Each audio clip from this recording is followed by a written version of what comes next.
All right, it being 6:30, I'm going to call to order a meeting of the Oregon School District. It is Monday, October 25th, 2021. We are in the Innovation Center of Oregon High School. Katie Heights is not here tonight, so Andy is going to do the lovely duties. So Andy, could you please call the roll? Absolutely. Mrs. Beziak? Here. Ms. Garrison? Yes. Mr. Marion? Yes. Dr. Lakuta? Here. Mr. LeBron? Here. Mr. Pankratz? Here. And Mrs. Flanagan? Present. The board does have a quorum. I have in front of me that the meeting has been properly noticed, so if anybody wants to take a look at that, they can. Tonight, we have a normal consent calendar, and I will read the donations in a few minutes. Then we have some information items, and then we have two action items tonight, which is the approval of the 2021-2022 budget, approval of the tax levy. Then we will have committee reports, and then we'll have information items from Dr. Bergstrom. So I will entertain a motion to approve the agenda. A second. All right, we have a motion and a second to approve the agenda. All those in favor, please say aye. Aye. Any opposed? We have an agenda, 7-0, that passes. Okay, next is consent calendar. Like I mentioned, we do have some donations to read. I will read those. $450 from Krause Estate Planning for the Oregon Brooklyn Splash Pad.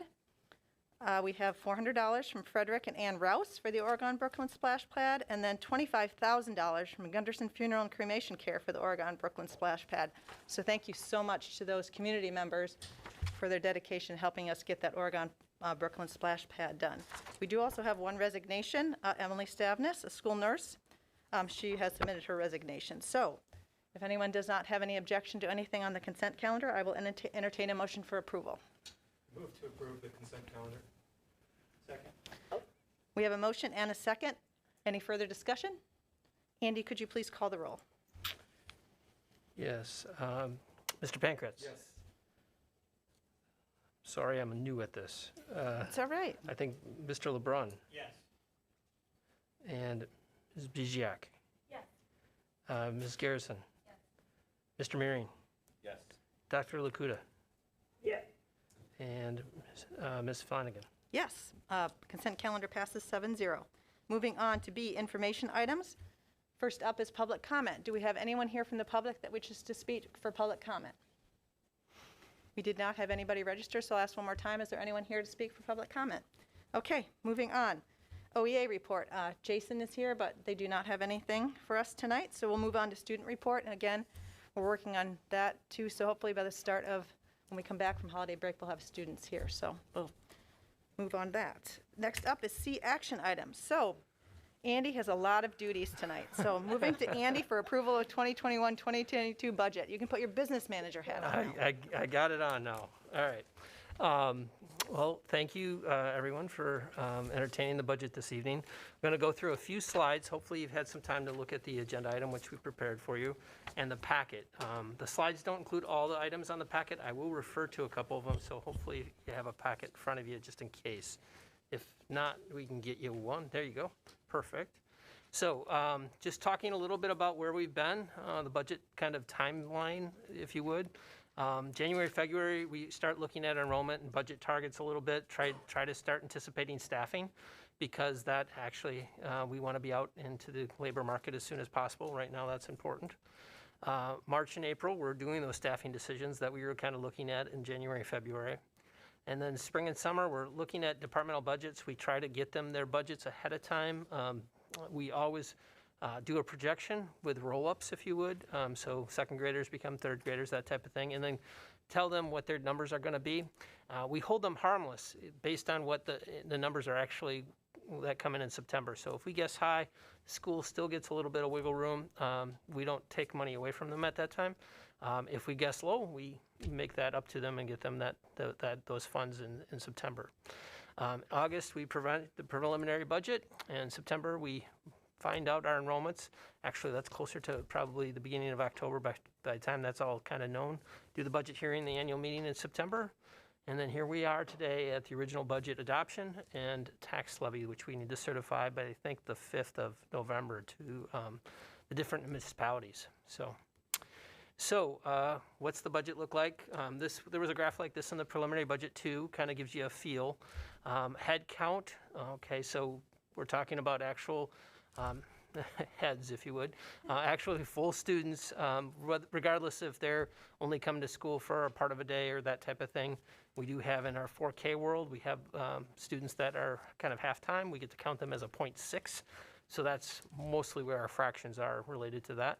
But we'll count them as a full student in this regard. So in that regard, we're up 39 or about 1% for the year.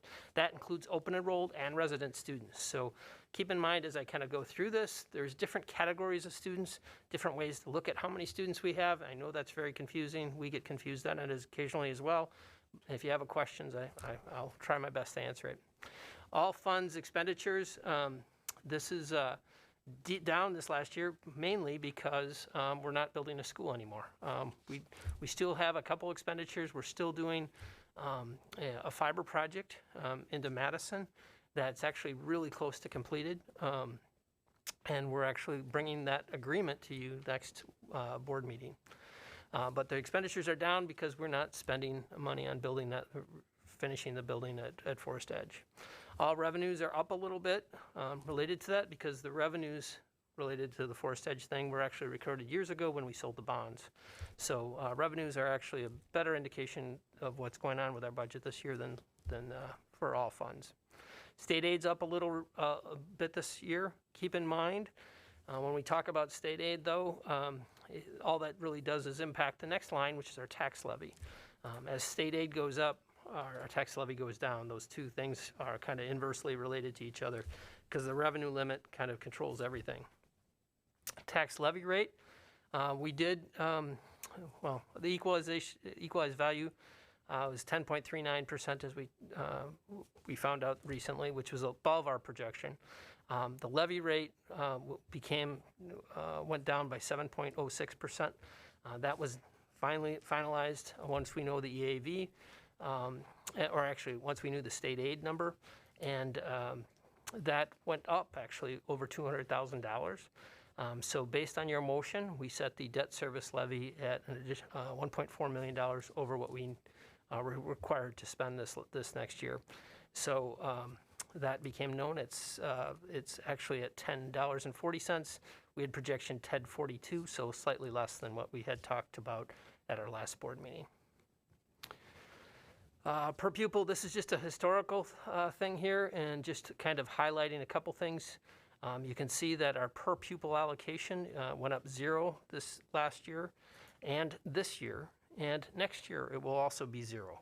So that $742 is not going to be increased next year as well. And the revenue limit per pupil, which is 0 this year, and you can see in the past, last 2 years, last biennium, we got a little bit of an increase. It for 2021 and 2022, 23 will be 0 as well. So little history there. There's not much of an increase in our allowable increase per student in the next 2 years or really in the past. You can see that there was a propensity over the last decade to kind of put more money into per pupil aid allocations, and it kind of swung last biennium a little bit into the per pupil increases, and now in this new biennium, there's nothing. There's a $0 increase in both of those. Enrollment and membership, just a little history here, and I kind of talked about this, but I'll walk you through it real quick. Head count is actual bodies in seats, so to speak, in the district.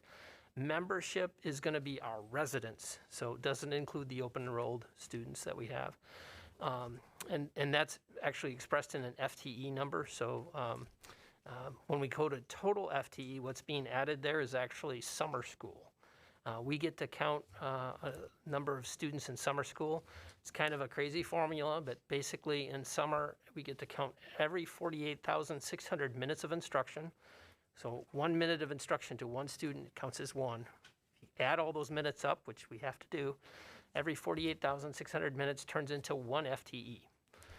For revenue, now that then gets used for our state aid purposes. For revenue limit, we get to count that times 0.4, or 40% of that. So this last year, I'll go actually through the last 3 years. Before the pandemic, we had 125 FTEs, so 125 times 48,600 minutes of instruction. That's what our summer school program was. Last year, with the pandemic, we were down to, we were down to 28 FTEs because we only had a virtual summer school. This year, we're back up to 84. So 125 to 28 to 84 is the total FTE. From a 0.4 perspective, we did the math, that went from 50 to 11 to 34. So we're trying to come back up to where we were. So that's what's going on in that total FTE column.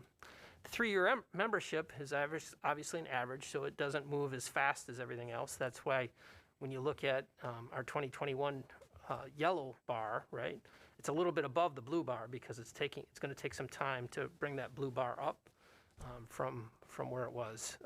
And that yellow bar being taller than it is a good sign. It means that we're starting to grow a little bit.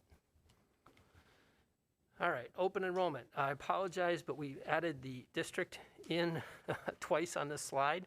But if you look on page 18 of the packet, you'll see the ins and the outs. So, but you can get a feel for this. Again, our numbers are strong in open enrollment ins and strong on open enrollment outs too. On the sheet here in front of us, I don't have a total. I should have a total, but I don't. You can see that all the numbers are pretty close to above where they were last year for open enrolled ins and down where they were from last year for open enrolled outs, with the exception of, it looks like McFarland and on the open enrolled outs. They grew 1 student, but everybody else, and Stoughton grew a couple students too. But basically our open enrollment numbers are down, our open enrollment numbers are ins are up, and that actually saved us a little bit from our growth estimates because we thought we were going to grow a little bit faster than we did. We did not.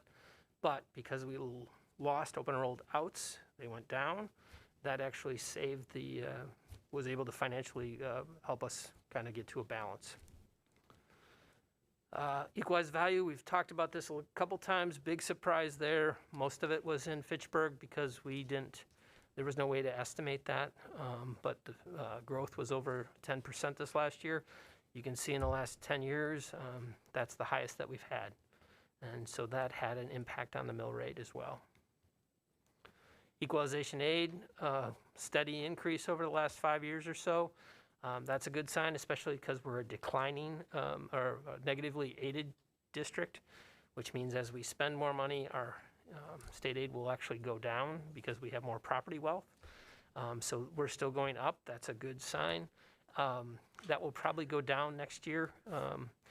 This last year we didn't spend all the money that we had because of the pandemic. We were a little restricted, and we were actually trying to save some money anywhere that we could. As that kind of catches back up with us, we'll probably reduce the amount of equalization aid we have next year, but that's to be seen. It's hard to anticipate that because you have 420 school districts in the state, and everything that they're doing impacts us. So hence the reason why we don't know what our aid number is until the middle of October. Total tax levy, just a slight increase, a little bit over 2.5%. I think it's actually 2.53, and around $30 million. Actually, that slide is a little deceiving because I think it's actually just under 30. We'll show that in a second. Equalization aid, this is a tax rate. Again, shows that decreasing tax rate happening for the district. And then here's my favorite sheet, which is really squished. I apologize. You can't really see it very well. If you want to look at the packet, it's probably a much better number to look at. And I should have it. It's page 30 for you. What's happening on the general fund is, as we've talked about before, we are using assigned funds. The budget would be balanced if we weren't using those assigned funds. When we talk about what those things are, those assigned amounts, the carryovers from the departments, the buildings, teacher compensation, all those different things probably won't all get spent. If they were, then this would happen. We would end the year with a fund balance of almost $11.4 million. My guess is that won't happen. All buildings won't spend their carryover, probably won't spend all the assigned fund balance related to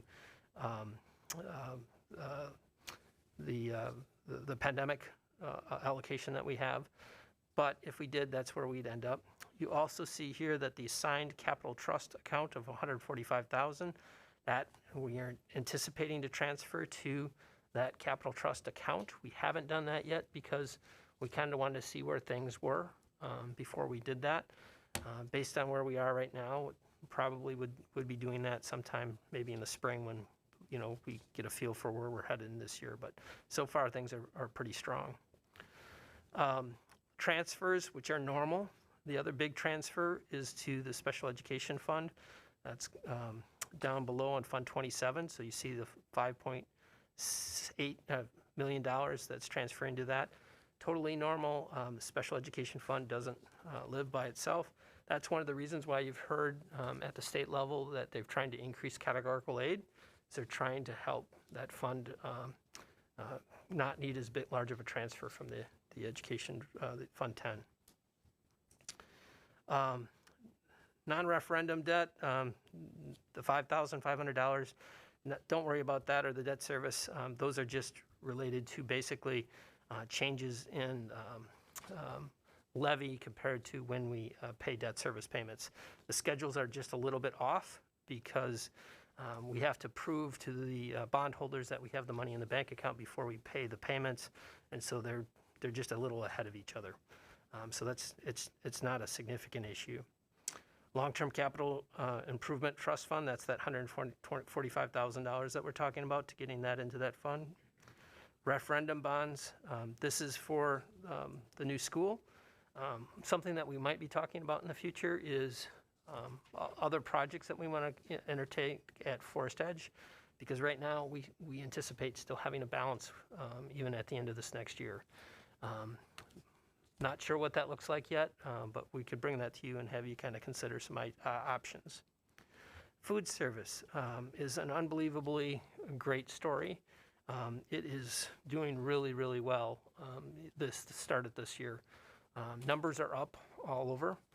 Some of that could be anticipated because of the federal government's help in providing free lunches for everyone. But I think our kids are partaking in it and choosing to eat at our schools as well.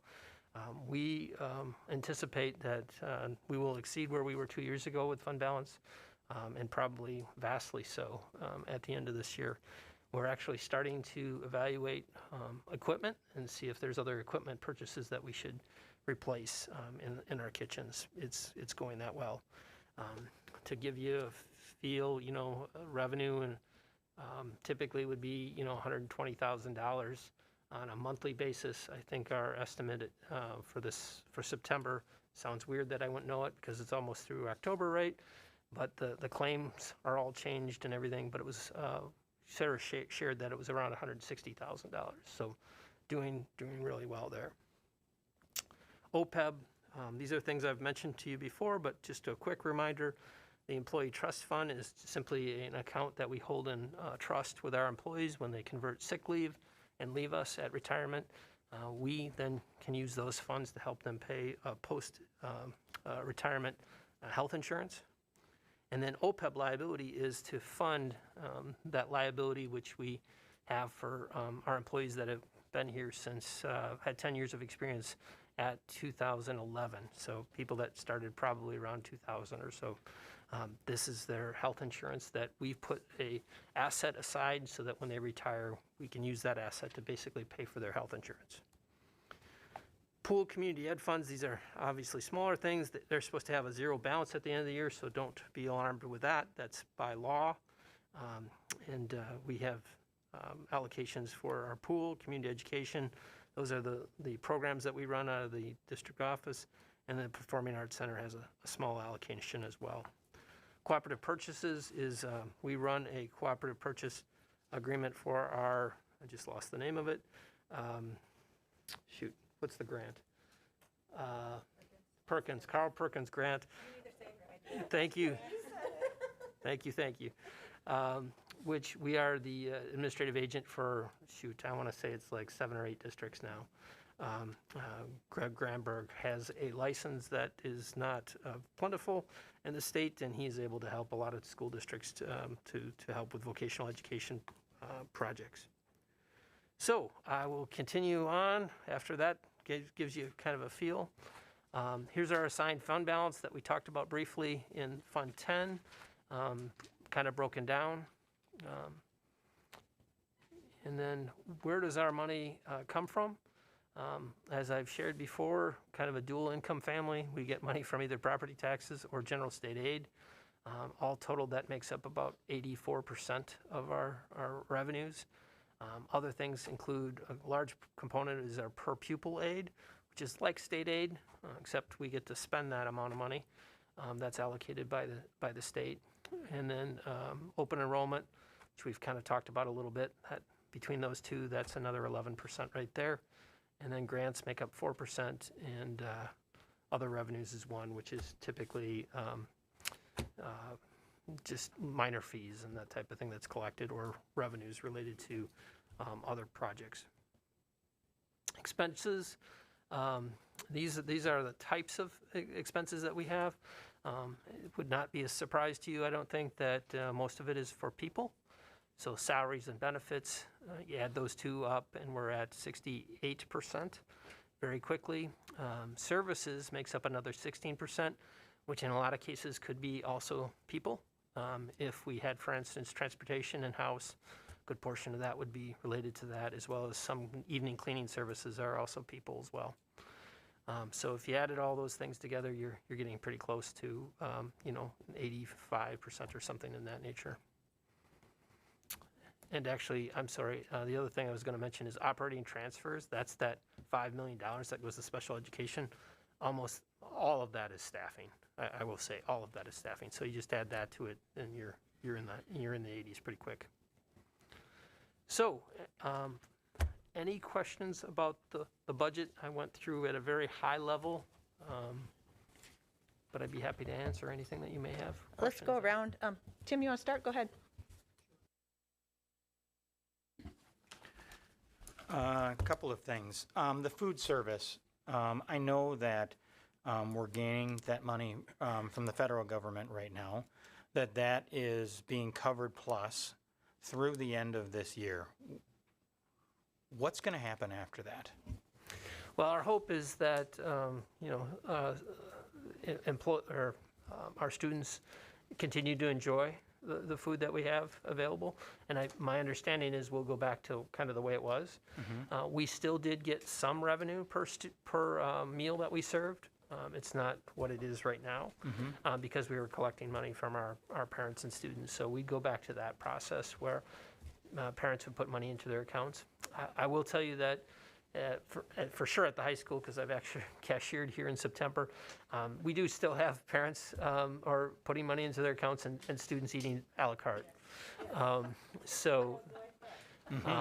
Yeah. We've simplified all the menu items, which I really appreciated Sarah doing, because from a guy who was trying to find the button for banana and stuff like that, it took me forever. You're doing great, Andy. Yeah, thank you. But Mr. Pleiner and I were right next to each other when we did that, and it worked well. So, anybody want to move over there?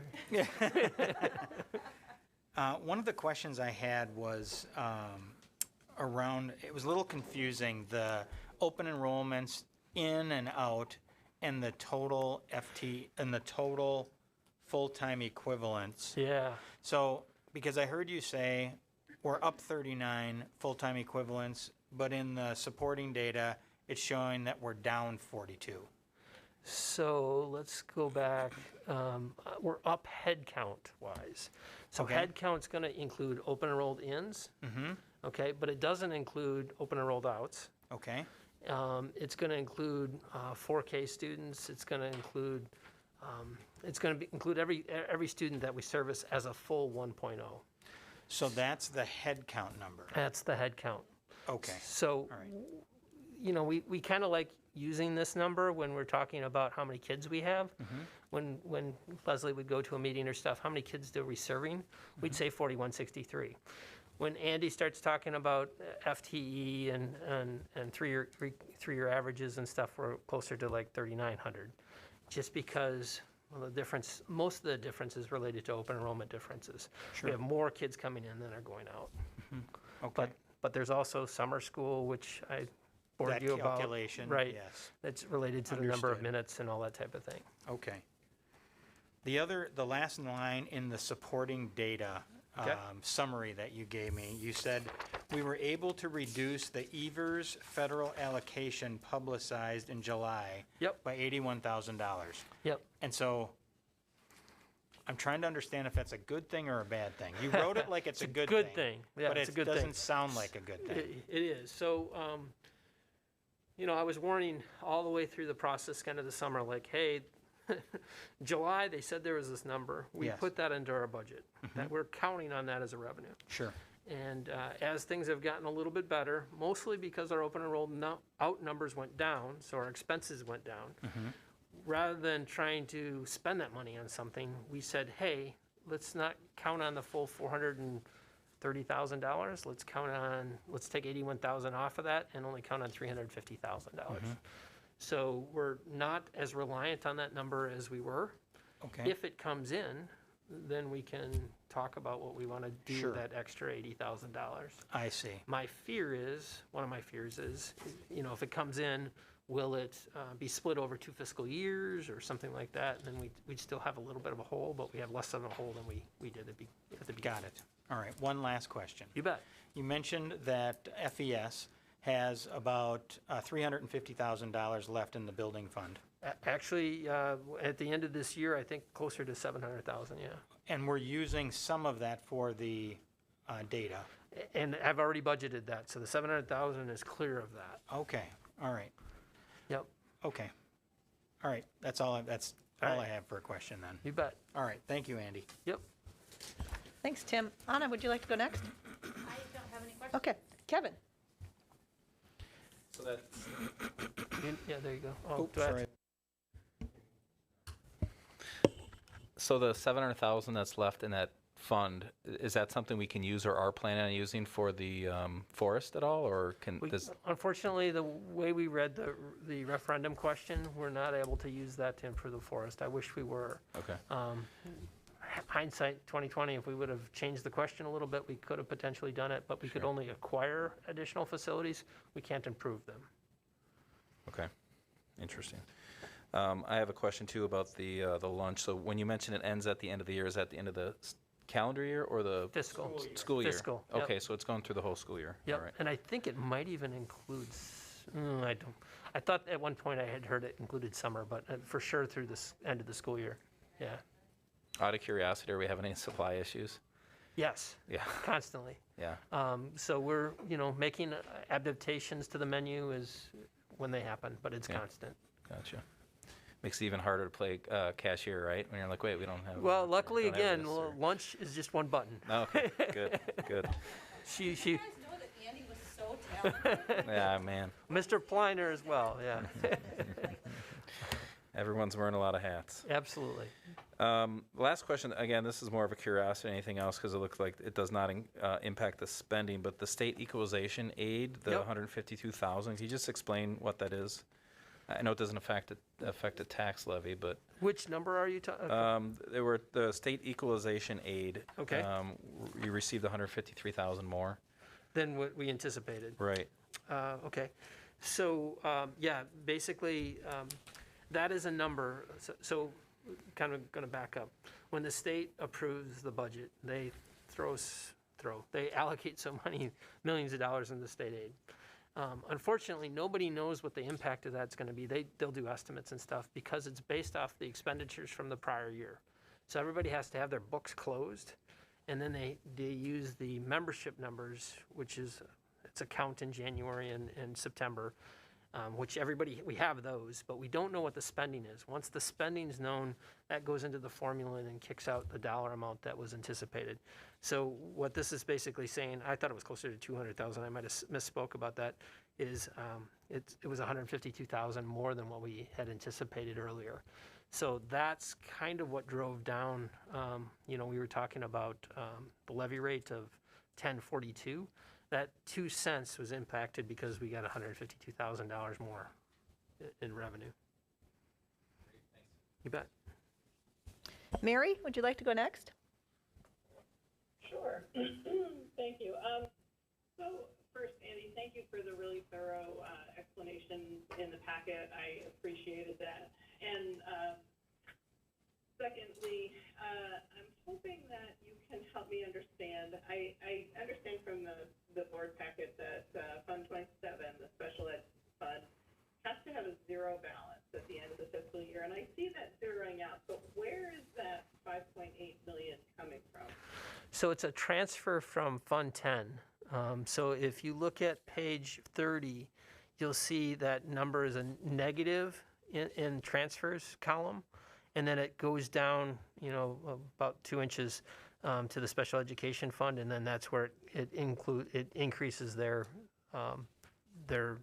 resources so that we can get to zero. Now that I was suspicious, but the numbers didn't match exactly, so I thought I should clarify. Okay. Yeah. I think the number, I'm looking at it right now, it's the 5,785,263 number. Yep. Yep, and that's in, I believe, both Fund 10 and Fund 27. Fund 10 has a little bit more of a decrease in it because of the transfer to the Capital Trust Fund, which is the 145,597. So, Got it. yep. That's where that one was coming from. Yep, that's the difference. So, and the only thing I'll mention also with that is, that's a budget, right? We don't know what that transfer is until typically July, when the books are almost closed, or when they're basically closed. And then whatever is spent that needs to be to get the special education fund to zero, that's the actual transfer amount. So we anticipate it based on our expenses and revenue budget, but we're never right on. It always changes. Thank you. That's all I have for this. Thank you. Troy? I don't have any questions. Heather? Thank you, Andy. You bet. I'm not sure how you sleep at night with all of this, but I'm glad that you do. I'm hoping that since there are so many moving parts, I'm hoping that you could maybe give a 2 or 3 sentence summation of, okay, here we are with the budget. What does this mean for pain points for us? What does it mean? You talked a little bit about food service being a win and something else, Yep. the 81,000 reduction being a nice thing that we have less of a hole to fill. But I would just appreciate on a high level kind of an overview of this getting outside of Yep. these numbers. I don't know if I can do 3 sentences, but 6. I'll try. 6.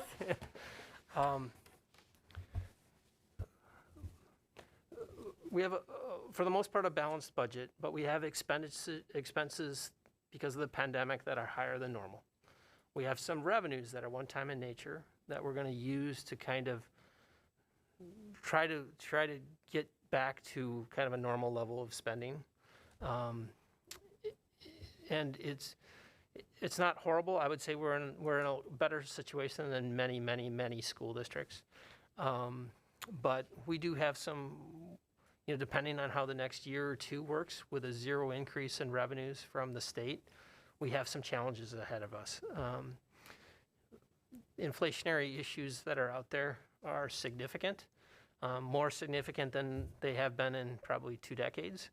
And we're going to have to wrestle with how to deal with them over the next couple of months and year, and how to use one-time funds to kind of meet that need, but yet not set ourselves up for 2 years down the road when we don't have revenues to meet those expenditure levels. So that sounds like code. I'm sorry, but we've got some challenges, but our challenges are not as great as a lot of school districts. And we have a community that's extremely supportive that, I think we'll be able to work through them one way or another. That's super helpful, and I thought it was actually quite clear, so thank you. Okay. A couple of things that you said, so when you talk about returning hopefully to a more normal spending level, obviously we can take some COVID things out of that. Right. But then on the flip side, there are some things that are increasing anyway in the inflationary part. So is it a fair statement to say we're doing all right now for this budget, but, and maybe that's not part of this line item of the agenda, but we'll need to do some work and thinking to ensure with this $0 increase that next year at this time, all things equal, it will not be it seems like we're doing, like we're managing, and I mean, I'm sure we'll manage, but you know what I mean? Like, I want to get a sense of, yes, okay, here we are. This packet seems like we're in a good spot, but just being forward thinking. Yeah, we're using one-time revenues this year to kind of balance things out. Right.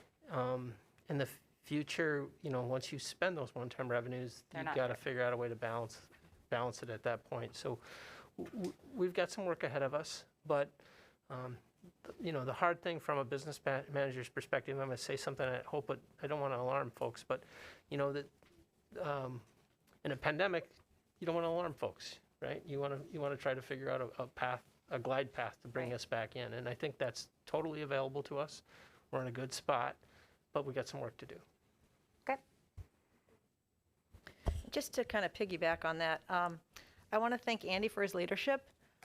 This is a difficult road to navigate, getting no increase from the legislature in terms of our budget for the next 2 years. We are really in a good position because Andy knows school finance and has brought some things to us and has really managed this budget. So I think we owe Andy a debt of gratitude, so I want to make sure you know that. Thank you, Andy. But, as he talked about, the two main sources of revenue for a school district are property taxes and state aid. 0 in state aid increase in the next 2 years. Thank goodness we're in a community that's growing and property taxes are growing, because if we weren't, in a lot of school districts in the state of Wisconsin, I mean, where I grew up, it's not good. And so thank goodness. And I think the other thing is we also need to be thankful for the city of Fitchburg growing, because if you look at where our tax revenues are, or where the taxes are growing, or percentage of tax revenue coming into this district, city of Fitchburg has now surpassed the town of Oregon. And that's really important to us. And so I know sometimes we like to talk about the village of Oregon or but city of Fitchburg is an integral part of this school district. And that's why we now have 2 seats on the school board that represent the city of Fitchburg. So I think that's another piece that's really important for people to understand, is the contribution of the city of Fitchburg to this school district. Third, I think, multiple people mentioned it, is food service. Sarah has done an amazing job as our new food service director. My sophomore son has not eaten school lunch in 6 years. He comes home from school and I say, how was school today? He's like, lunch was great. And, to that point where there's a basic level of school lunch that's being afforded to kids from the federal government, but not a la carte. And so, I mean, I always talk about my kids, but Sean had pizza, a chicken sandwich, and mac and cheese today. And so we're putting a lot of money in his lunch account. So it's because kids want to eat lunch, and I think that's coming back, and that's a credit to Sarah, because that's not always been the case. And so she's doing a wonderful job, and the school district's about people, and we have really, really amazing people in these positions. So I think it's really important that we recognize that. And then lastly, we're in a healthy position in open enrollment. Mm-hmm. And there was a lot of discussion about open enrollment out and open enrollment in, and our numbers are good. Kids have come back to the school district, and all the open enrollment outs are down except for 2. So that's a really important point that people understand.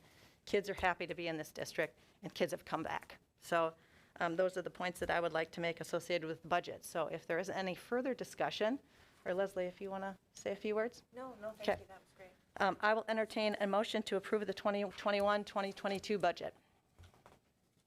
I will make that motion. Is there a second? I'll second. Mary with the second. We have a motion and a second. Is there further discussion? Hearing none. Andy, could you please call the roll? Mr. Pankratz, Yes. Dr. Lukuta, Yes. Ms. Biziak, Yes. Ms. Garrison, Mr. Meering, Yes. and Mr. LeBron, Yes. and Ms. Flanagan, sorry. Yes. Motion carries 7-0. We have a budget for 21-22. Thank you, Andy, and everyone involved. I know Cara Newton does a lot of work with this as well, so I want to give her a shout out too. She's my number cruncher, absolutely. So thank you. All right, moving on to action item 2, approval of the tax levy. Andy, back to you. I just wanted to point out page 22 of the packet, actually. Oh, I'm sorry. Yeah. I don't think there's actually much of a slide there, but a little bit. 22 of the packet actually shows you kind of a history. It's a lot of numbers. I apologize for those of you that love spreadsheets. I'm filling your need right here. But what's really interesting is on the bottom row of that, you can see that there's 1, 2, 3 different municipalities that are actually going to be paying the school district less than what they were paying last year. Both the Village of Oregon and the Town of Oregon, and then the Town of Dunn is actually paying less. Now, other districts or other municipalities are paying slightly more. The one exception is, as Ms. Flanagan's mentioned before, City of Fitchburg, and that's because of the significant amount of growth that happened there. So kind of a change a little bit, and that happens every year based on what happens with the equalized assessed value between the municipalities. But even with the $1.4 million more than we had to in our debt service schedule, we show a reduction in 3 municipalities, and the rest of them are fairly minor except for the City of Fitchburg. So I just wanted to point that out. Otherwise, this is basically just an extension of the last agenda item. You can see the breakdown of the individual levies based on where they are. You can see the $1.4 million debt service increase there that will use to defease debt and reduce interest expenses. Otherwise, everything is pretty close to what it was in the preliminary budget as well as prior budgets.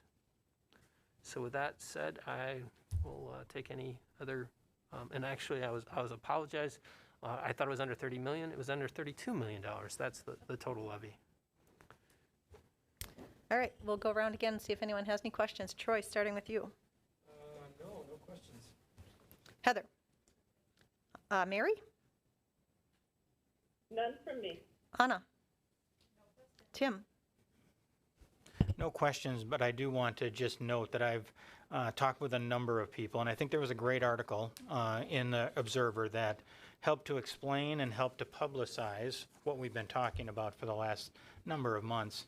I think it was a great move for us to accept the middle alternative for the defeasement. I think it showed restraint, but it also showed a vision for the future. I think that was a great way to handle it, and I think the Observer, frankly, did a great job explaining it, and so I really appreciate that. Thanks for pointing that out, Tim. That was a really great article. Kevin? Yeah, I just want to say from not being at the last board meeting, I was happy to see that that's a decision we made with kind of the middle of the road. So I know we were heading down that path, but it was great to see that's where we ended up, and I would have added a vote if I had been here. But I have no further questions. Thank you. All right. I will entertain a motion to approve the adoption of the tax levy. Is there a second? I'll second. All right, motion and a second. Is there any further discussion? All right, hearing none. Andy, could you please call the roll?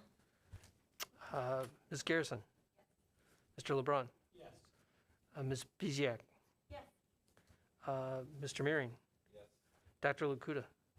Yes. Mr. Pankratz? Yes. And Ms. Flanagan? Yes, motion carries 7-0. I also want to thank Troy and Andy for really doing a lot of legwork on this to get us to this point. They had a lot of hours of discussion. Troy, you've earned your stripes as treasurer. Way to go. So thank you, everybody. Like Tim said, this really was us really kind of taking a leadership role and doing a little visioning to make sure we're protecting the taxpayer as well as looking forward for our school district. So thank you, everyone. All right, moving on to D, discussion items, committee reports. Anna, we'll start with you in policy. Great, thank you. Policy met last week Wednesday, and we have 2 items that will be coming to the board at the first meeting in November. The first of which will be the 2021-2022 calendar, 2022-2023 calendar, and policy 324, student names. So those are the 2 policies that will, or the 2 items that will be on the agenda coming up. Other than that, our next meeting is scheduled for the 3rd Monday of this month, which I don't have a date in front of me to provide, but let me do that very quick. Whoops. Our next meeting would be Monday, November 15th at 5:30 p.m., and we will be a Google Meet virtual meeting. That's all. Great, thanks, Anna. B is vision steering. Troy. We have a meeting scheduled for next Tuesday. We're finalizing the agenda right now, but there's basically three big things we're working on. The facilities study, the portrait of a graduate, and the decision-making framework. We're doing some pre-work this week, so we'll be finalizing that agenda. 2 or 3 of those items will be on it. So that's all. Great, thank you. Worth Woods, Tim. We got together last week, or the previous week, actually both. We've got a lot of things going on. We got together with one of our subcommittees last week around facilities that I think went well. We looked at some of the short-term or near-term items that needed to be taken care of, and all of those have been taken care of. And so we've moved on to kind of the midterm items that are getting some attention. Today, we received a letter that we have been approved for a school forest, which is a huge step for us. It means access to lots of different both grants and funding, as well as curricular assistance. We are actually going to be working with a DNR, someone from the DNR, to develop a management plan for the forest.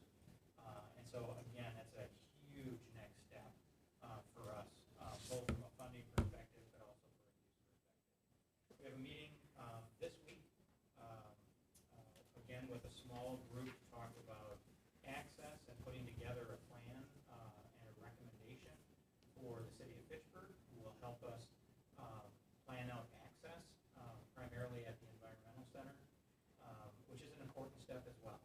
That will allow us to leverage that property in a whole new way if we can get the right access at the environmental center, so at one end of our property. But that takes some work. It takes both some planning effort, it takes some knowledge around traffic, and it takes relationships with the communities, in this case Fitchburg, who is going to have complete control over that access. So we're making some great strides. We've got lots of meetings coming up, all with a plan to have something for this group by early June. Great, thank you, Tim, and thank you to all the committee chairs. I know you've put in a lot of time, but it really feels good to have the committees up and working this year and moving forward, because there's a lot of things that we need to keep going on, so thank you guys very much. All right, moving to information items. Dr. Bergstrom, the floor is yours. Thank you. We have a few really good things to talk about tonight. And the first is, of course, just always a reminder of the fact that we're in the midst of our strategic planning process. And much of what was discussed in Troy's Vision Committee update is a big part of that, the decision-making framework and the portrait of a graduate. And that there are opportunities for feedback for all the stakeholders within the school district. And before we are able to, unveil something that represents the thinking of the community, and that would be coming from the Vision Committee and then passed on soon to policy, because we're looking for something that would be an update to 41102. So what will we be doing? Well, we're compiling feedback to share. All the different stakeholders are giving feedback this month. Next month, in November, we'll really be sharing it out with focus group participants. So if you're watching and you were a part of the focus group this summer, please expect an email in the next few weeks with the update to the portrait of a graduate, so that you can tell us what you think and whether or not it reflects the conversations that you had within your focus group. And then we'll be sharing a series of video messages with our different stakeholder groups in order to get their feedback on what was developed also. Now on to teaching and learning, and there's a lot here, because you know that our Back Together plan is how we've been approaching the 21-22 school year, and it's comprised of two really, really critical parts. And the first is mental and physical wellness, and of course, high quality teaching and learning. And these have to go together. They're an integral part of what our students need and what our staff needs and provides. And up until now, it has been working. Our COVID cases have been kept to a minimal. which means that there are fewer quarantines and fewer exposures. And that means that our students and our staff are in school. Because remember what we said in the summer is that our overall goal is safe, in-person instruction with minimal disruption. And right now, that's exactly what we're achieving. And we look at numbers of students, either cases or quarantines, in other parts of the state, and we're doing really, really well. So we're all really happy with where we've been able to be. Now, how are we making all these different parts move together? And you see we've got a little gear shift going here, because it's meant to represent the fact that every one of these pieces has to be in place and has to be moving with the other pieces in order for the system to do well. So I'm going to walk through each one of these and talk about how they are working so that you can see how all of these pieces are coming together in order to achieve our goal, right? Safe in-person instruction with minimal disruption. Well, with teaching and learning, we're definitely spending a lot of time on foundational relationships and classroom communities. And we've spoken about this quite a bit during other board meetings. But that does not mean that we're not doing the things that lead to directly to academic achievement and growth. So while our teachers are working to create these communities and the relationships, they're also doing formal and informal assessments in the classroom, because they are gaining an understanding of where our students are so that we can individualize instruction and help meet students with what they need. And part of these assessment processes can be reported back to parents at the fall conferences. And that started already. Several schools have had them and more are upcoming. And reports have been really, really positive related to the good conversations that families and staff can have. And also, we know in the case of our older students, our students are able to contribute to those conversations quite a bit too. We also know that just recently, DPI publicly released the exam results from last year. An exam means the forward exam, which is given through grades 4 through 8, and then social studies in grade 10. And the Aspire, which is grades 9 and 10, and the ACT, which is grade 11. And it's very difficult to look at this year and compare it to past years, because the number of students participating is drastically different, not just in our district, but across the state, where normally we might have 2-3% opt-outs. I think in some cases we were up to 14%, and that was minimal compared to other districts.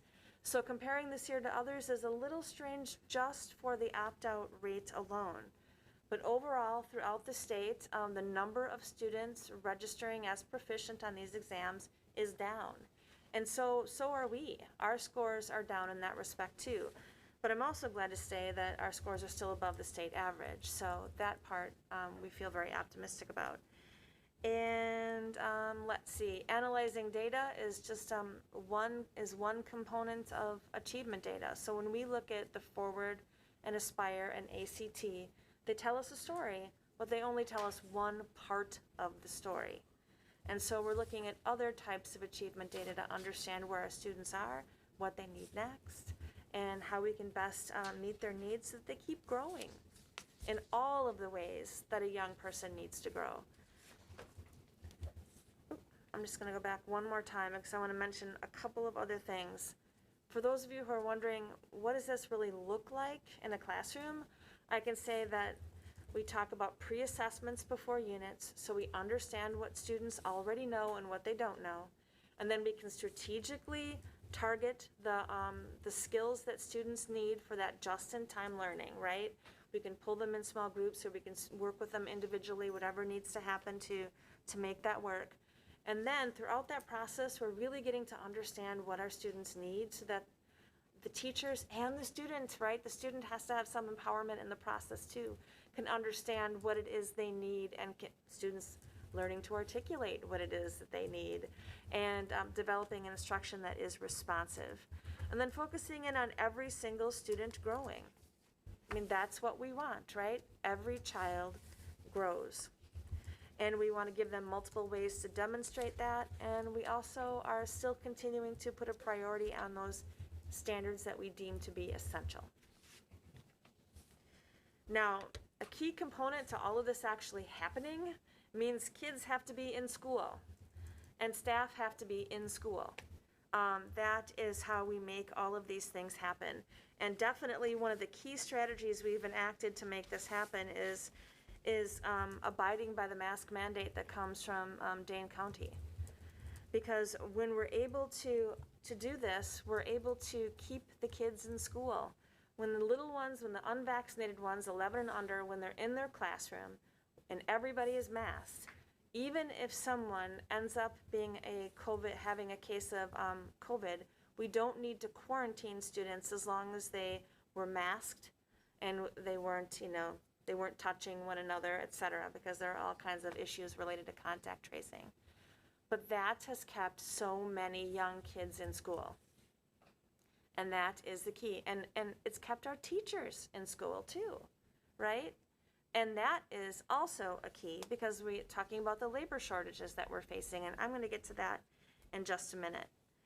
So basically, wearing our masks in this environment has really led to fewer cases, and it's really great to see. And I honestly think that it means that we'll be without our masks sooner, right? So that is definitely what we are all hoping. We feel like it's right around the corner. And one of the reasons it's around the corner is because of vaccination availability. We know that our students ages 5 to 11, certainly by mid-November, there are some reports that even after the first week of November, we may be able to begin that process, families who want to do so. And it may be a slower process to get all of the young people whose parents want them vaccinated, because the big picture approach right now is to go through pediatricians. So it's not going to be big mass clinics the way it may have been when we had our turn last year. So it may not be as fast, but it is definitely right around the corner, and that's really exciting.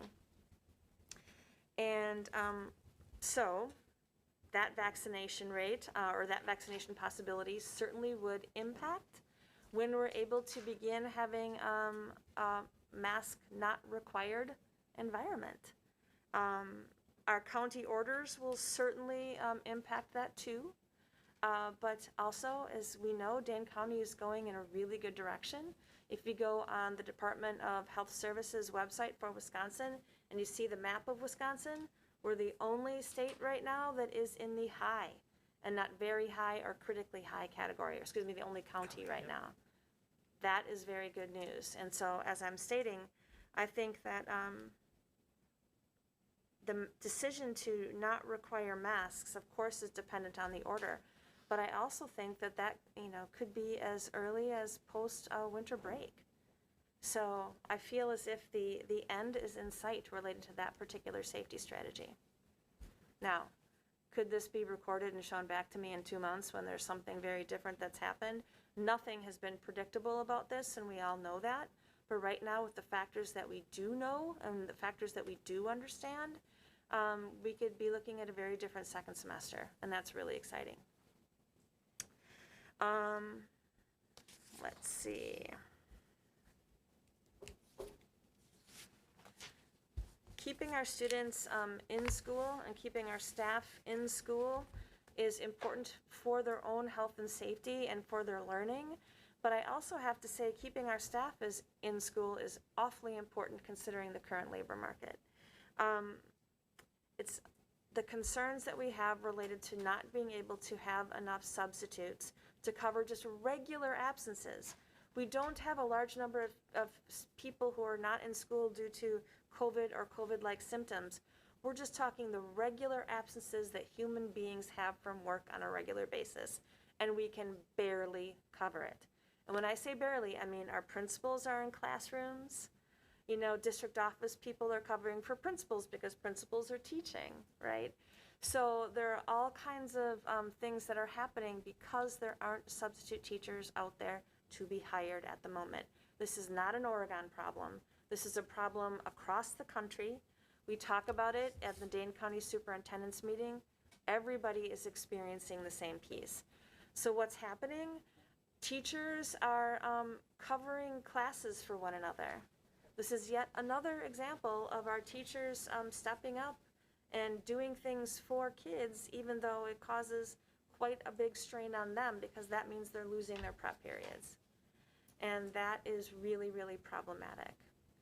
So everyone, it's an all hands on deck situation. People are doing a beautiful job of making sure our students have what they need. But we also know that this is really a stressful situation, and we haven't hit cold and flu season. And that is something that I'm a little worried about when we get to that period where we are all fortunate enough to be able to take off our masks and start living life more normally. And people begin to interact more normally, and that's a great thing, right? But it also could potentially lead to an increase in colds and flus. That could be another reason that people are out of school. So these are all factors that have to be considered, but mostly I'm bringing this up just to make sure that everybody who's here and everyone who's watching knows that we have a shortage, and there are things we're doing about that, and I'll talk about it in just a moment. As I mentioned, the gears all moving together. Mental health and wellness is an important part of that. We know that many of our students are still adjusting to being in school full time. And for some kids, the adjustment is just that they're really tired. And, we understand that. It's longer than they've been asked to do something of that nature in a while. And for other kids, the struggle to adjust looks different and is, making things really hard for them in school. And so we need to continue to reinforce and practice routines. We need to build relationships and community. We also need to practice our techniques for emotional regulation, because these are things that students are learning as they mature, right? So we need to have opportunities for them to be directly instructed on how to help themselves do that. And that's really what social emotional learning is. But to make all of this happen, we need consistency, right? We need kids and teachers in classrooms. And that's another reason why our health and safety practices, in addition to our high vaccination rates for those who are able to do so, those are the things that are keeping everybody in school, that provides the consistency, that helps the students with the mental health and wellness. So what are we doing about all of this? Well, for teaching and learning, we're looking at our data as one component. We're looking at what each individual student needs to move forward.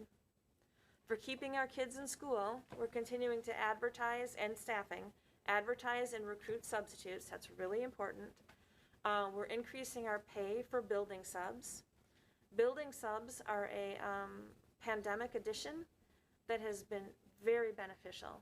So schools can have up to 2 people, substitute teachers, who come every single day, and they're paid at a slightly higher wage because they're full-time at the school every day, and then they're assigned to cover absences.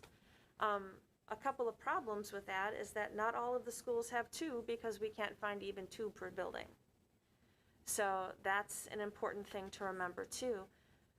And I also want to say that people just keep helping each other out. When principals put out their SOS email at the end of the night, saying, I have 5 absences tomorrow that have no substitutes, who can help me? And our principals send over building subs if they don't have the building sub already occupied. So people are doing everything they can to help out one another, but those types of end of the night emails are happening a lot. And we're also preparing for post-mandate safety measures. So we are definitely getting a jump on that. What's it going to look like the next phase when our masks aren't required, or they aren't required for our students who are older, or they are not required perhaps when students are playing or engaging in a sport? All of those pieces are things we're talking about on a regular basis, and things we're talking about with public health. Mental health and wellness, continuing to practice our emotional regulation, continuing to build community, and continuing to look for ways to ease the strain on staff. Because not only do we care about our staff as people and we want things to feel good, but also that impacts kids. When everybody is stressed out and running here to there and not able to use their prep periods to actually plan for instruction, that impacts kids. So we'll do questions now. Sure. We can start with Anna. Anna, do you have questions on the teaching and learning update? No questions, but a comment. I guess I just want to, I was really happy to hear you say at the very end here, looking for ways to ease strain on staff, because that to me is just so important as a district for us to be aware of. And we talk about the mental health of our students. I think it's just important to think and talk about the mental health of our staff. And based on what you've just described, it sounds to me like all of our staff are just doing insurmountable feats every day that they're in our schools. And I just think that's so important for that to be recognized and to do everything we can in our power to ease the strain on staff. If we think we have a shortage now, I fear what that may look like if the stress continues to be at such high levels. And so I'm just really happy to hear that, and I hope that we're successful in finding ways to do that. And I'm sure that's very difficult, but I'm just really happy to hear that. This was a great report, and I guess the main point is just that I'm kind of in awe at the incredible people who work at our school and the incredible amount of work that they're doing to support our students, to support each other, and to give to this community. So I'm so thankful. So thanks for that update. Tim, we'll go to you. I don't have any questions either, but I too, want to recognize all the teamwork that's taking place. I know Andy and Jim, pinch hitting at the lunch counter is a very small example, but I think it's a great example of that everybody is pitching in. It is tough, and it's tough at home too. People are having their own challenges at home. Parents are having their own challenges at home, and I think anything that we do here relieves some of that stress. Having their kids in school is a huge factor in that. And so I just want to echo what Anna had to say. Kevin. Yeah, definitely a big thank you. I think we've talked about this in the past, and I forget the answer, but is there restrictions on asking the community parents from a volunteer perspective? I'm just thinking we keep talking about Andy as the cashier. You wonder, if a parent is able to help out, it's additional scheduling, what have you. I know there has to be clearance in terms of background checks and what have you. Is that an option, or are we not to that stage yet? Well,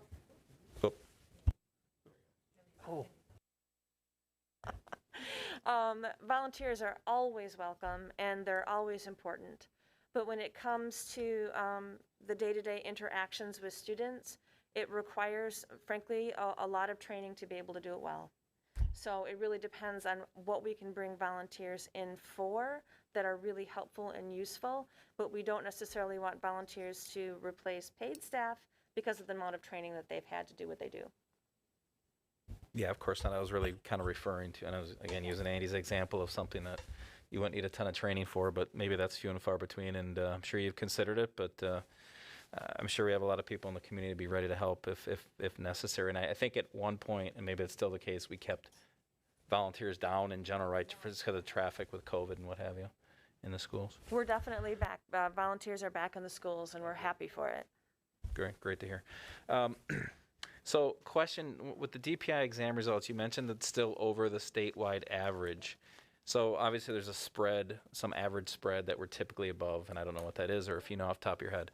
But how has that gap changed? Are we 10% over, now we're 8? I mean, is it statistically significant, the change? And if it is, or even if it isn't, maybe give me a little insight on, what could have caused that, because obviously every district is dealing with the same issues with COVID.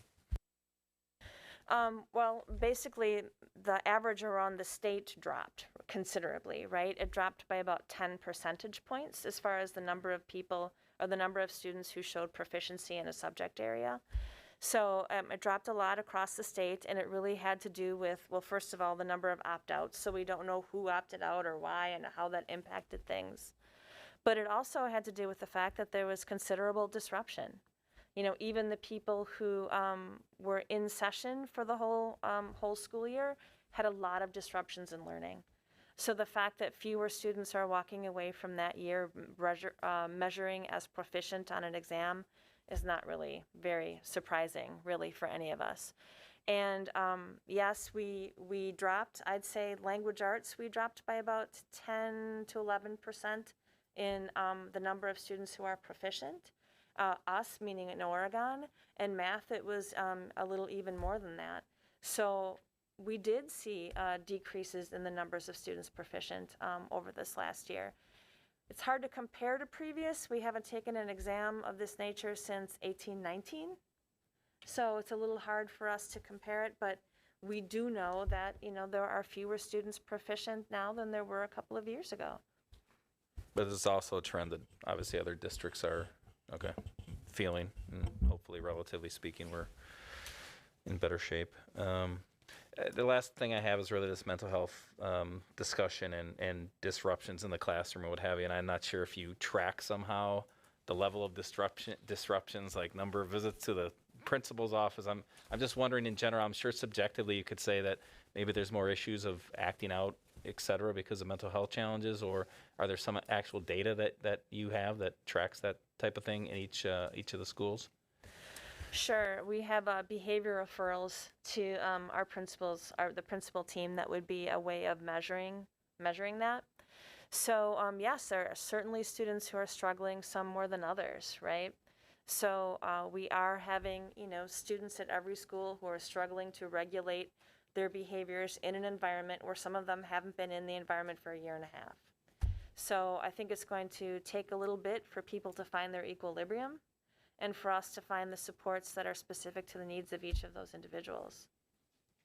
Yeah, and I knew the answer to that. I really was just a leading question to make sure people understand that this is another issue that all the teachers and administrators are dealing with. So thank you so much for dealing with all these challenges.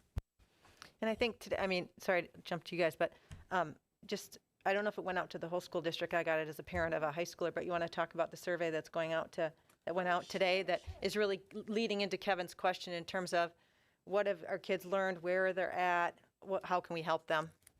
Absolutely. So many of you who are parents in the district have received this already, but it's a letter about the Panorama Survey, which is a survey that measures students' sense of value in school, a sense of belonging in the classroom, their perceptions regarding their abilities to regulate their emotions.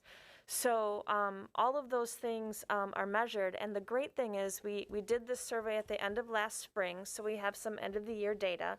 But what a strange year, right? So I'm not even necessarily sure what it tells us as far as a baseline.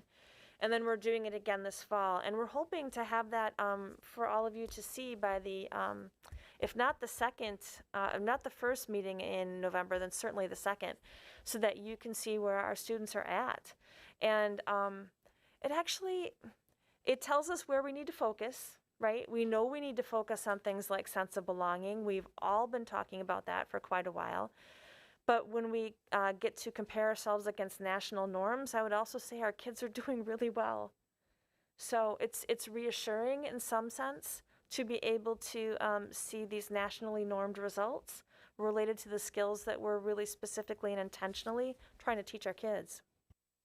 And I think the other thing that's going to be really interesting too is that we've been doing it for enough years now that I think kids can recognize where they've come from in terms of their own social emotional regulation, which is going to be really interesting for them to recognize that, but also for parents to see it in their own children. So it's going to be very interesting. But anyway, thanks. Sorry for the side note.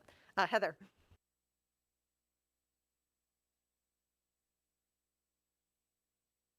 Sounds good. I'm going to repeat some of the things that everybody else said, and then I'll add a few extra thoughts. But just an extraordinary amount of gratitude for the staff and the teachers and the administration. This is an exhausting year after an exhausting year. So I think well, we were all thinking it was maybe going to be a bit more normal. So I can see that everybody is working so hard, and I don't think it can be said enough how grateful we are as a board and how grateful parents and families are.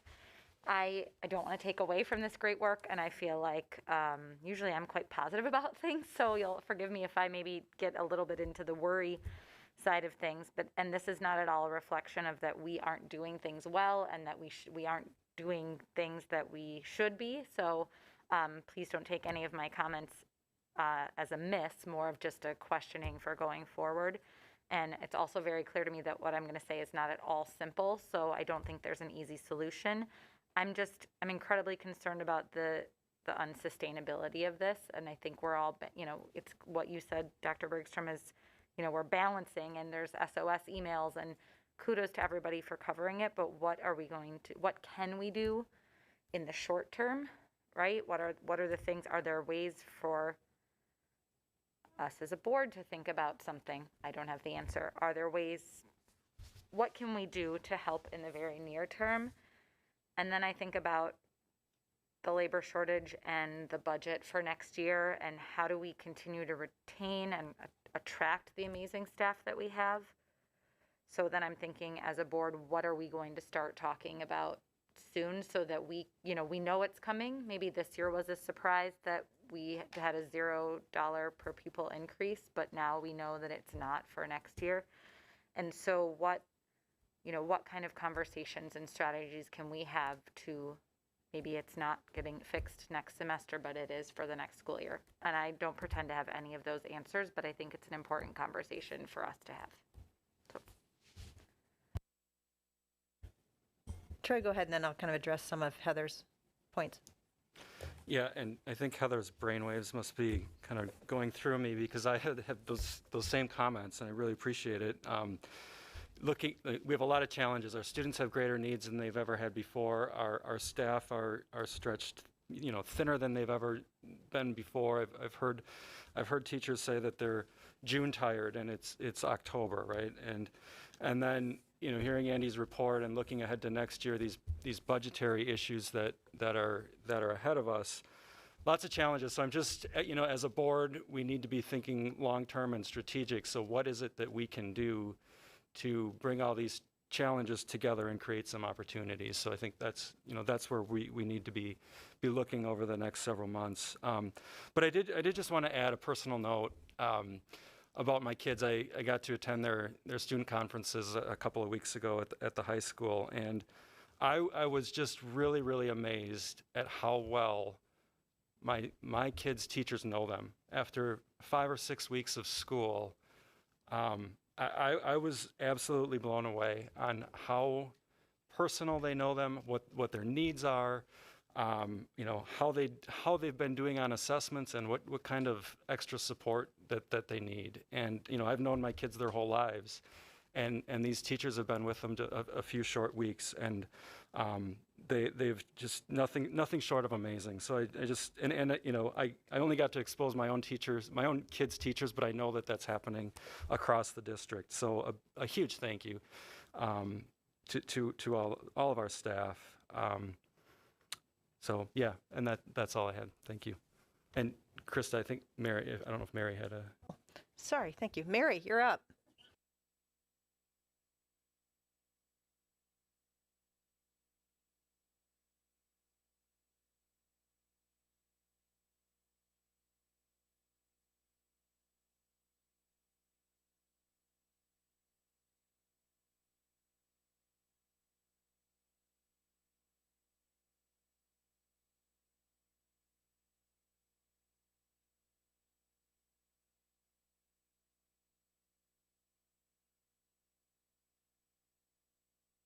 right there, then and there on do hybrid scheduling as well.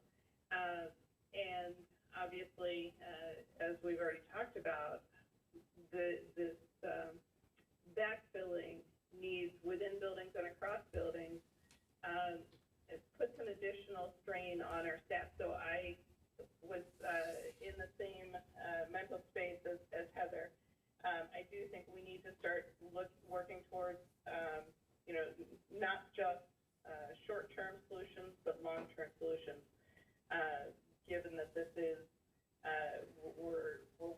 within the nationwide staffing challenge that exists today.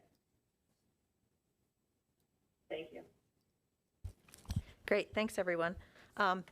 Yeah, I think this was a really well-done presentation. Thank you to Dr. Bergstrom and to Erica, because I know Erica spends a lot of time on these presentations too, to kind of give us really, and that was kind of the goal of tonight, to give the picture of how all these gears fit together and how this is all related, from masking to academic success to staffing to teaching and learning. And so what I would like to talk to Dr. Bergstrom about, and it kind of came up here, is, we haven't had a board workshop in a little bit. So maybe we have a board workshop that's really long-term thinking about where we find ourselves in terms of finances, where we find ourselves in terms of real big staffing challenges. And while we are not experts in education, we come to the table with public-private partnership experience, resource allocation.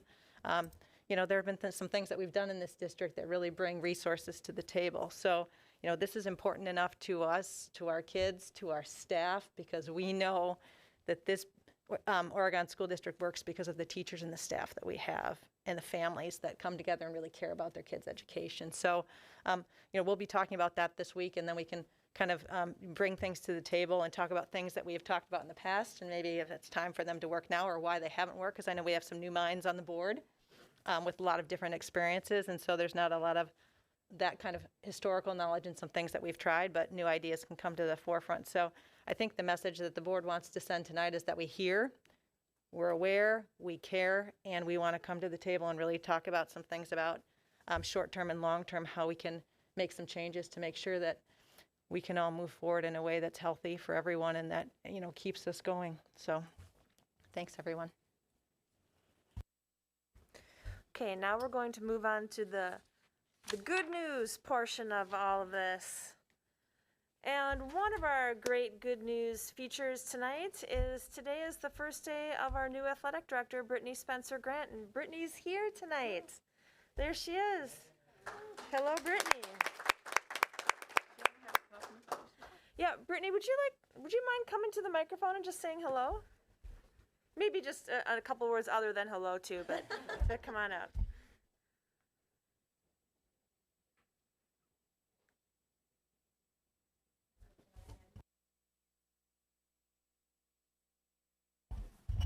Thank you. Hi, everybody. My name is Brittany Spencer Grant. I started day one today, as Dr. Bergstrom had mentioned. I am most recently coming from New Glarus. This was the start of my 12th year there. So the last 9 of those years, I also served as the athletic director while teaching middle school health in Fayette. So I had a busy first day. I had a good first day. Snuck home for a little kindergarten soccer, and here we are. So I'm happy to be here. And I know we would be remiss if we haven't had a chance. I want to thank Mike. Mike has done a fabulous job as our athletic director and really brought us a lot further in terms of our athletic department growth and things for our kids. So Mike, I want to make sure that you hear from the board that we are really appreciative of your service as our athletic director. And welcome, Brittany. Thank you. Thank you for remembering to say that, because with Mike still being on the team, sometimes it's hard to forget it's easy to forget he switched hats. Yeah, that's right. He's wearing a different hat right now. All right, so many congratulations to be had in our school district right now, and these are two of our golfers who went to state. Emily Hopp and Addison Sable both qualified for playing at the state tournament. Emily, who is on my right, she is a senior, and Addison is a freshman. And it's really exciting that we had a freshman who's qualifying too, right? Thank you to the leadership of the seniors on the team, and we know that we have some huge potential in future years, so that's exciting. We also got to see Ella Piatter go to state for girls tennis. So you can see a picture of her here. On the screen here. We were very excited for her to have that opportunity too. So many of our kids are really excelling in what it is that they are passionate about. So congratulations to Ella. And then our girls volleyball team, the poster itself shows a look of triumph, I think, on all of their faces. And they made it all the way to regional finals this year. And I had the pleasure of watching them play in the first round of regionals last week. I had never seen a crowd so excited about volleyball in my life. And I mean, really, their schoolmates were 100% behind them. It was really exciting and fun to watch. And then we have boys soccer, who are regional champions and are starting to play then in sectionals later this week. So congratulations to our boys soccer team. You see a lot of blonde heads there. Before I understood the tradition, I saw someone tweet and they said, "Come out and watch the blondes." And at first I thought, well, that's kind of rude. What about the... And then I figured it out. Okay. Yep, So, part of a tradition. yes, apparently it is. And we also had qualifiers for state on girls cross country. So we have runners going to state too. So when our kids put their minds to things, there's no limit, right? And I would say that about our staff also, because we have quite a few of our staff who've been honored with awards lately. Jeff Dyer is our German teacher at the high school, and he just received the Outstanding German-American Partnership Program Coordinator Award because he has led so many years of student exchanges to Germany, and he is being honored for those efforts. And there are an awful lot of students who had their first taste of international travel, with Jeff's guidance. So many thanks to him. And we had the Great Apple Crunch, and you heard about Sarah T., our food service director, earlier tonight. There she is in an apple printed skirt, getting into character for the Great Apple Crunch. Now, this was something that was celebrated all across Wisconsin, but our farm to school program and our food service program work really closely together.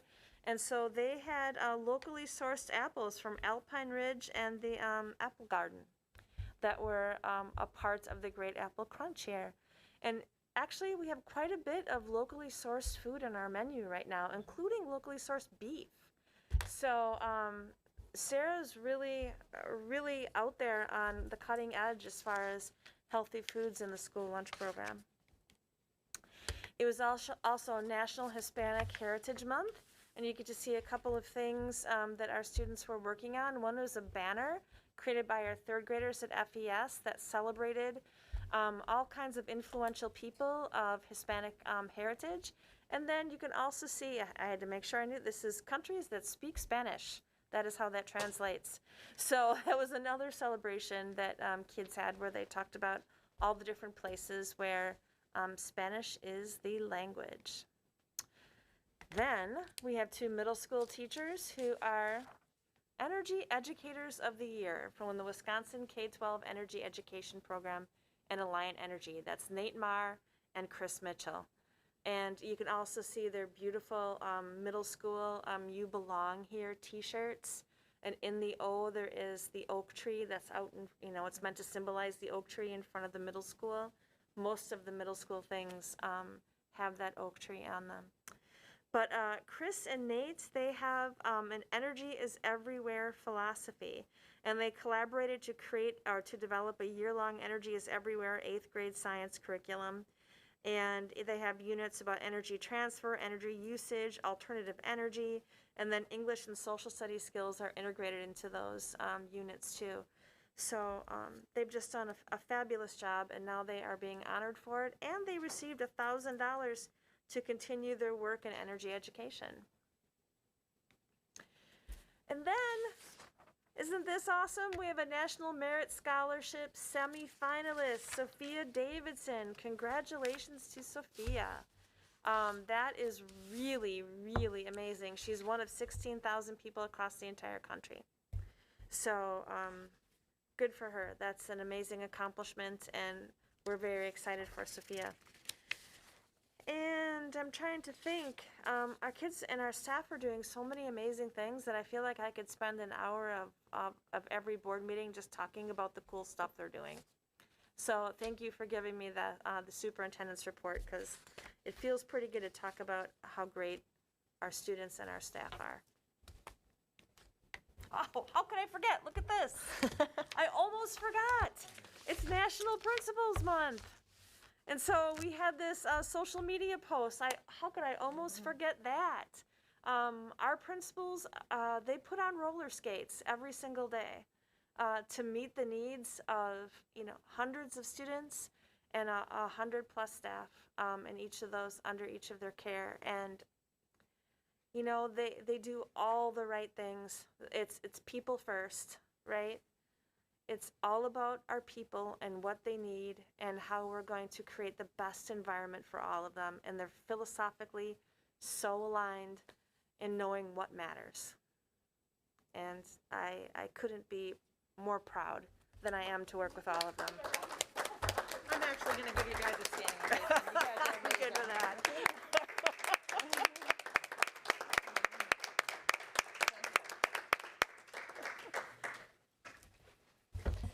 We did a lot of thanks tonight, but it's really important.